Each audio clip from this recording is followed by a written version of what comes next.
Bonsoir, bienvenue pour cette nouvelle chronique de Morissette. Alors ce soir, je reçois Jean-Claude Royer qui va nous parler de son troisième roman, Macabre Obsession, paru chez Ajna de Scorto, voilà, une maison d'édition locale puisqu'elle est basée à Sautron. Jean-Claude, bonsoir, merci d'avoir accepté mon invitation. Merci. Est-ce que tu peux te présenter et parler un petit peu de ton parcours professionnel, d'où tu viens? Eh bien, je suis natif de Périgueux, Dordogne, et j'ai grandi également à Montauban avant de rentrer à l'école de police et d'arriver directement ici, donc à la sortie de Sens, de l'école. Et donc j'ai fait toute ma carrière à Nantes, et seulement 3 ans pour aller prendre un petit peu de galon à Versailles. Et je suis revenu finir ma carrière ici. D'accord. Voilà. Le lieu de tes intrigues, c'est Nantes, généralement. Et puis, dans ce troisième roman, finalement, tu nous transportes sur l'île Dieu. Oui, voilà. Au port de la Meule. Oui. Est-ce que... Alors, on sent que c'est un endroit que tu connais par cœur. Est-ce qu'il y a un côté affectif avec cette île?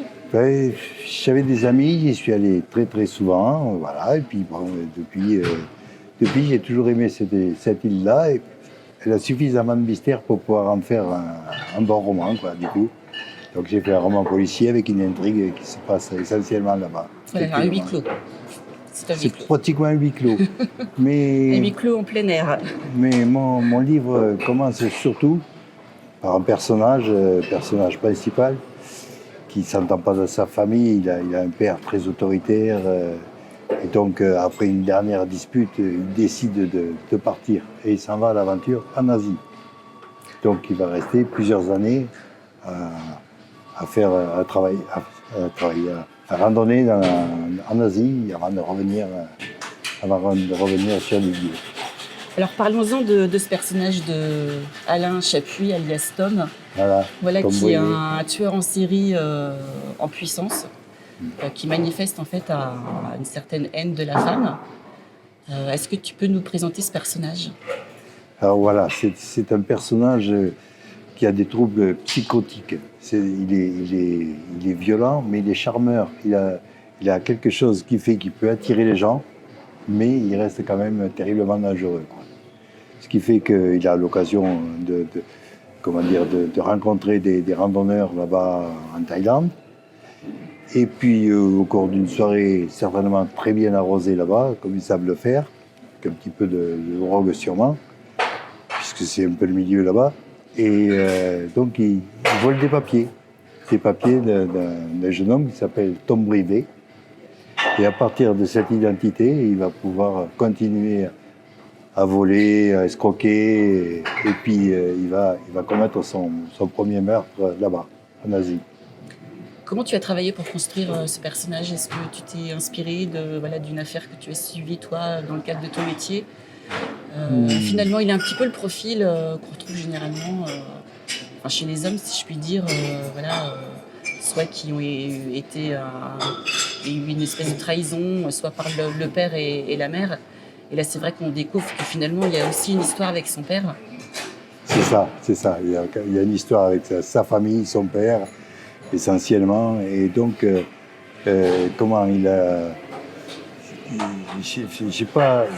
dans ma carrière, j'ai eu l'occasion de faire de nombreux différents familiaux qui pouvaient être dramatiques. Et de voir ce genre de personnage, ça inspire un petit peu le noir d'un roman policier, par exemple, parce que c'est triste, quoi. Voilà. Et c'est souvent, c'est pas toujours le cas, c'est souvent la femme qui est la victime. Voilà, et les enfants quelquefois, mais voilà. Et tu as dit dans une interview que tu explorais l'âme humaine, en fait. Qu'est-ce qui te plaît dans l'exploration de l'âme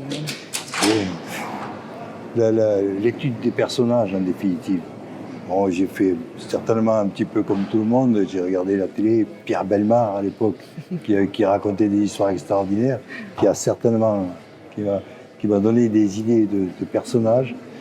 Et donc, voilà, c'est aller chercher cette âme noire un petit peu, mais aussi le bon côté des autres personnages. Donc, il y a le bien et le mal.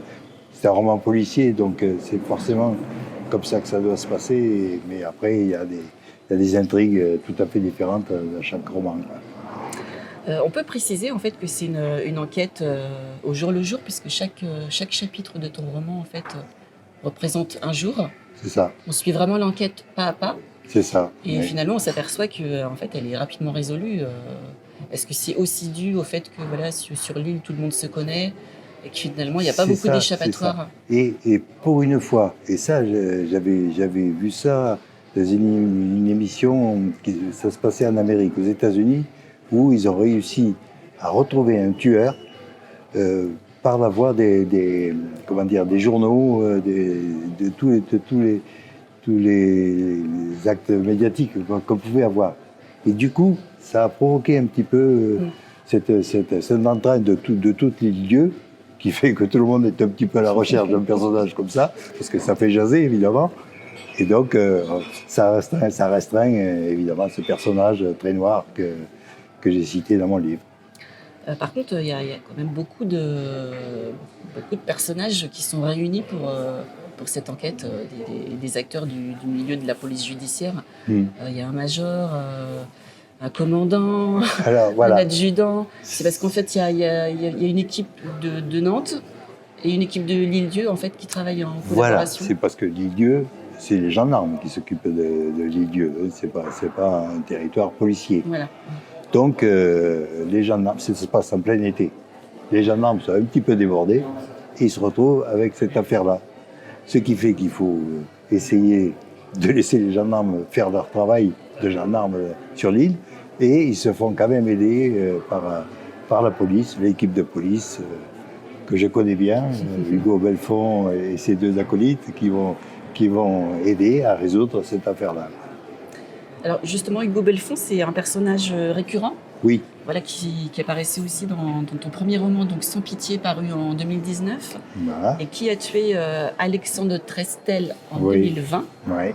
Est-ce que tu peux nous dire deux mots sur ce personnage de Hugo Belfond? Alors oui, je peux dire que j'ai caricaturé un commandant de police que j'ai bien connu, que j'ai beaucoup aimé, qui n'est plus là aujourd'hui, hélas.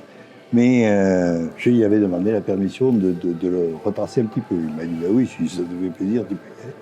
Et du coup, oui, c'est un personnage qui peut exister, et comme je le décris suffisamment bien, parce qu'il me touche, et ça fait que je peux en parler savamment.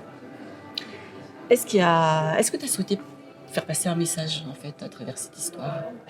Pas particulièrement, Pas non. Qu'est-ce qu'on peut te souhaiter pour la suite? Le prix du Quai des Orfèvres peut-être? Mes deux amis qui avaient débuté à la même maison d'édition que moi m'ont dit, t'as plus que ça à faire maintenant. Je suis le troisième larron, je sais pas. Peut-être je vais m'y atteler, mais pour l'instant, ma maison d'édition Agenal Scorto est très très bien avec ses auteurs, et je me sens très bien avec eux. Je te remercie beaucoup Jean-Claude.